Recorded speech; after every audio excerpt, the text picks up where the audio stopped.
Hey guys, welcome back to PlanetMithril. My name is Mithril, and I'm taking a little break from my journey through my Thorins Company painting tutorials today to bring you another awesome unit from my absolute favourite army to play with. So welcome to my How to Paint the Guard of the Fountain Court tutorial.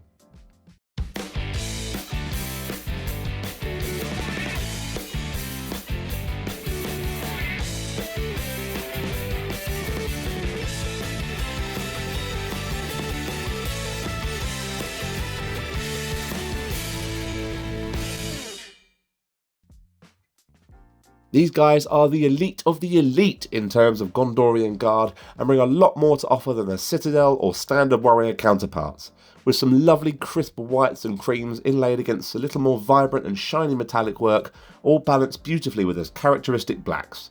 Don't forget also those beautiful golds that run subtly through the armour. These guys have been on the painting table for a while and I'm glad I get to share my take on them with you now. I'll be working my Fountain Court Guard off of a black undercoat which I've applied with Citadel Chaos Black spray. Brush is ready, let's get to it.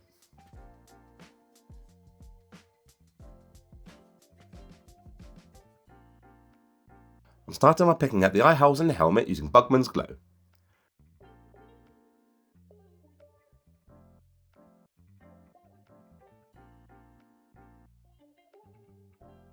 Any armour and metalwork now has been given a base coat using Lead Belcher, including all the plate work, the spear tip and giving the chainmail at the bottom a very light dry brush.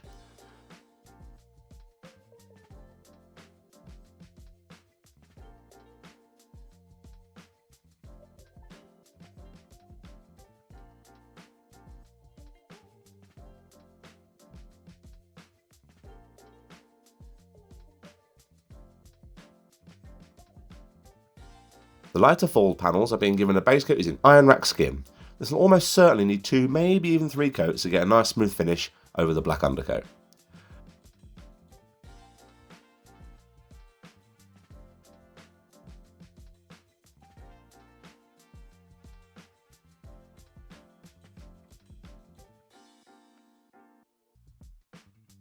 The feather headdress is being given a base coat using Celestra Grey, again using a few thinner coats for a nice crisp finish.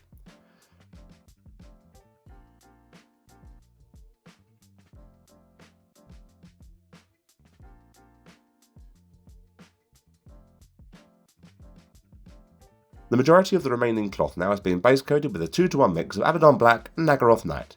This includes the long flowing cape, sleeves, gloves, remaining fold, boots and cloth covering the face.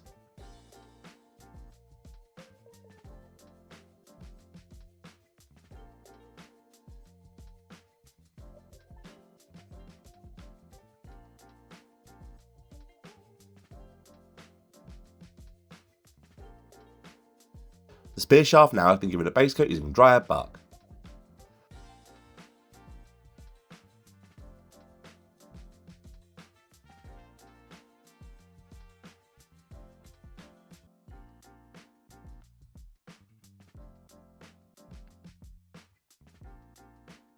I'm dotting a shade into the eyes now using Reichland Flesh Shade.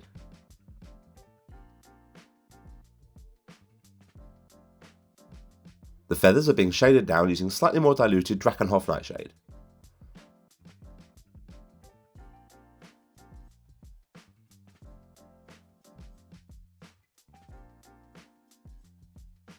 All the armour and cloth now is being shaded back using Nuln Oil, being careful to avoid the iron rack panels as best you can because any blemishes risk carrying through to the finished model.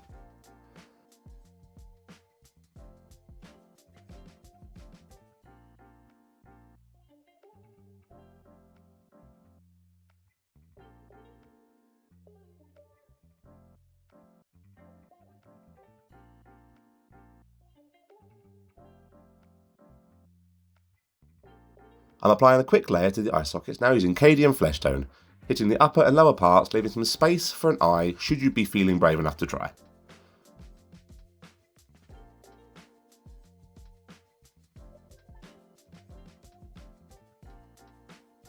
A dot highlight is being applied to the eyelids and upper cheekbones now, although you can absolutely skip this step if you don't fancy tackling that teeny tiny surface area with such precision. This is probably just me being a little bit extra. Now if you're feeling brave enough, you can tackle the eyes by picking up the recesses using Abaddon Black,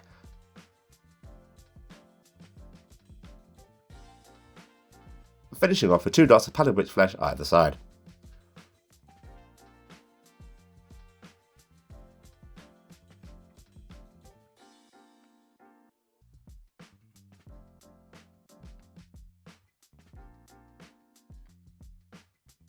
All the silvers now I've been given a layer using a 2-to-1 mix of lead belcher and padded witch flesh, focusing this towards the edges and upper ridges in all the plating, looking to frame these areas and pick out more embellished detail which will be catching the light more, like the white tree iconography.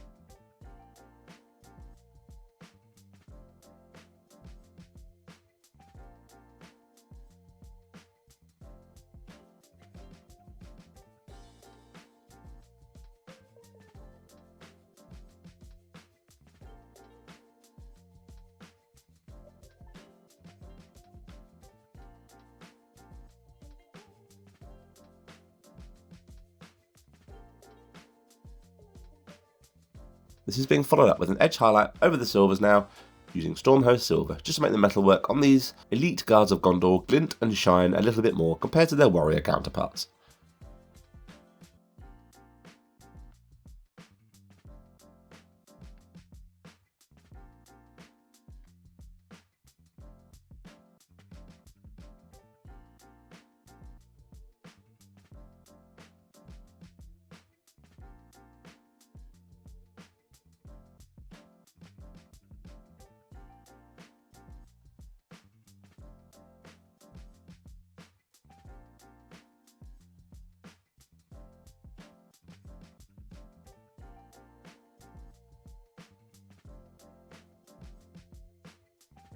With my armour now finished, I'm just applying a glaze using some heavily diluted Tyron blue just to unify and tie everything together a little bit more.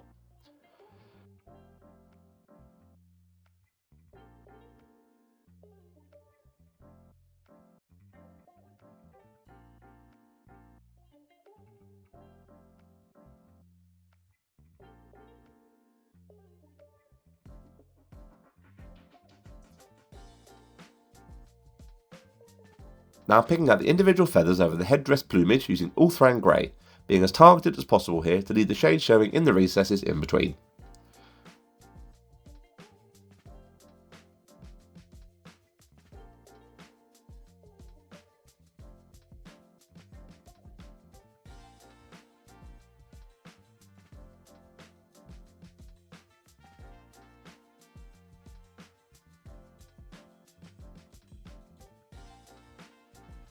I'm following this up with an edge highlight on the outer curve of each feather now using White Scar, again being as targeted and precise as I can possibly be here.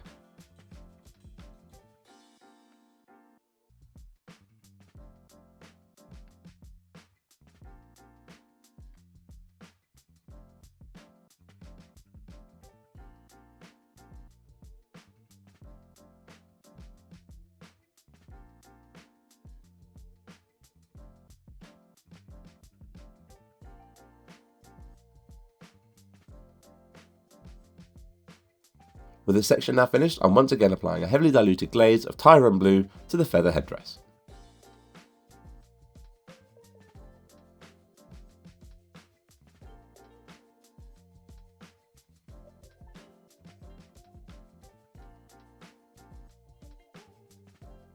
I'm relayering over all the black cloth sections now with my original base coat mix, the 2-to-1 mix of Abaddon Black and Naggaroth Night, applying this more as a blocking layer, leaving the null oil shade showing in the recesses and dips in the material folds. Now this won't actually look like anything is changing, but trust me, the final look really benefits from this little extra step.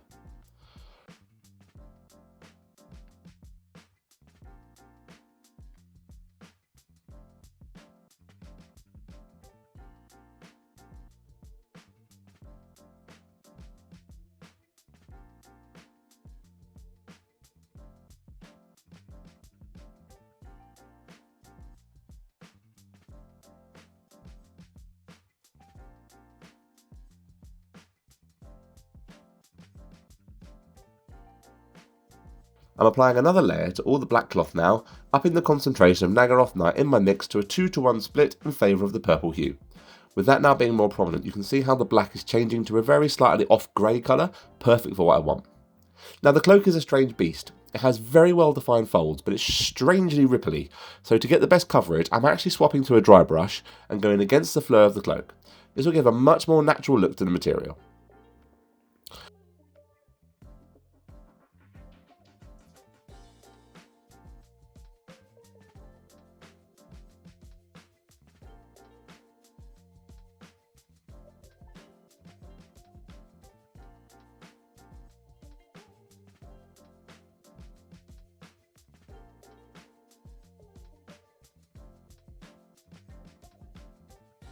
I'm going to start building up my highlights now over the black cloth by adding small amounts of deepkin flesh into my previous mix, starting gradually at a 4:1 ratio in favour of my layer mix, applying this again as a lighter dry brush over the cloak and starting to define the folds and flow of the material creases over the remainder.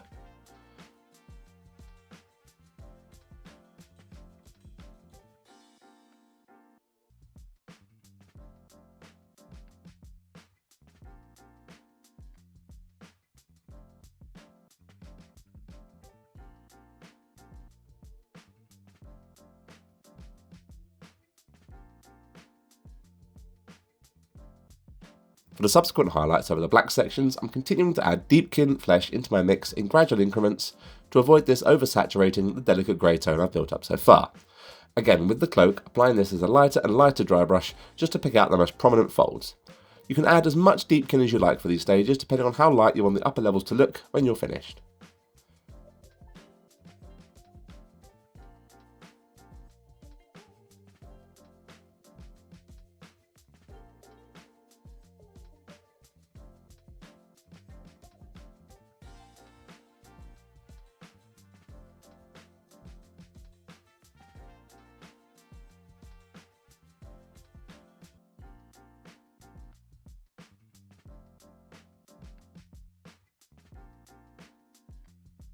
Finally, I'm applying a glaze using some heavily diluted Tree Violet.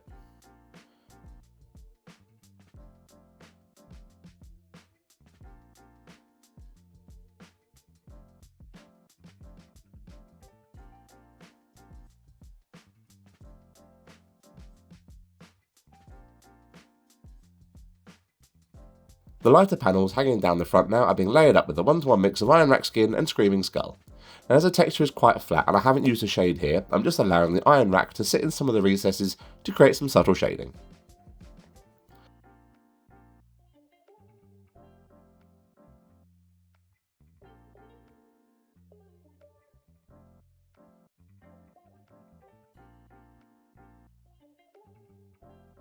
I'm applying an initial highlight to these panels now using Screaming Skull.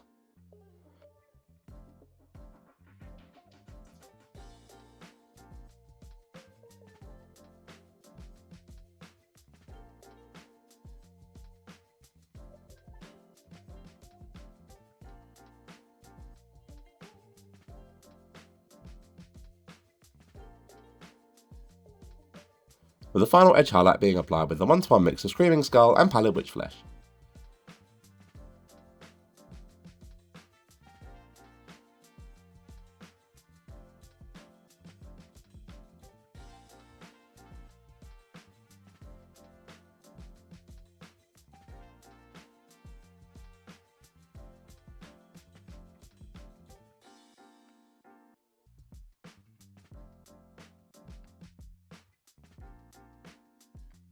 Any remaining straps and belts around the arms, legs and midsection now are being picked out using Dryad Bark.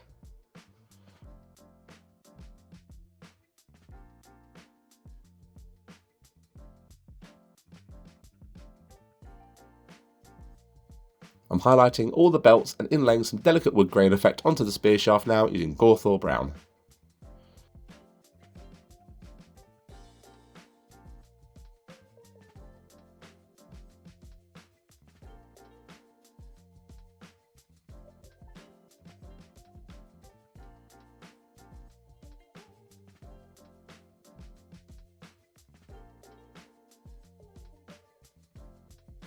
And there's some delicate trim that runs around the edge of the shoulder guards as well as the edge of the faceplate, bridge of the nose and some details over the chest decals.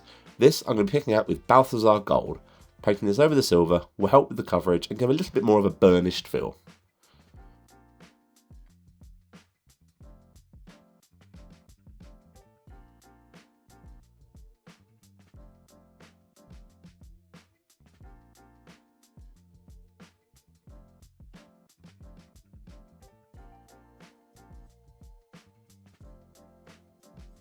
I'm going over all this delicate gold detailing now using Liberator Gold.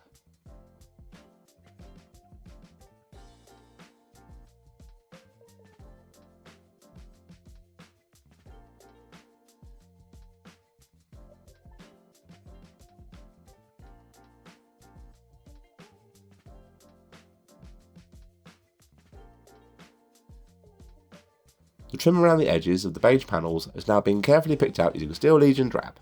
You can apply this to the hem of the cloak as well if you really want, which I've done by the end of the video.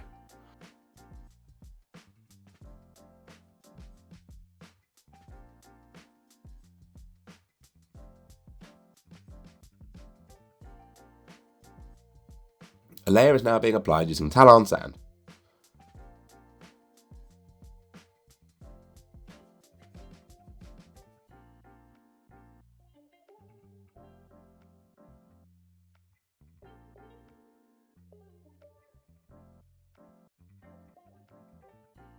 With the final edge highlight now being applied using Screaming Skull.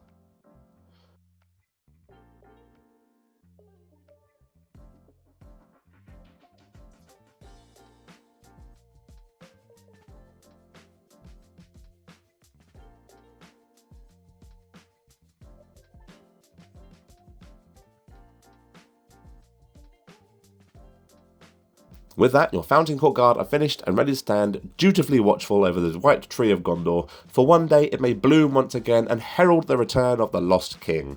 But of course, if you're being themey, you only need to be buying and painting up 4 of them. Remember that. For basing tips and tricks, please head over and check out my Battlefield Basics and 5-minute bases playlist. Thank you guys so much for watching. I really hope you enjoyed today's video. Don't forget to like, comment and subscribe, and hit the bell to make sure you never miss a Mithril upload. And thank you so much to all our patrons. Your support is greatly appreciated and helps keep the lights on over at Mithril Towers. But thank you guys all so much for watching. Take care, and as always, I'll see you in the next video. Bye guys.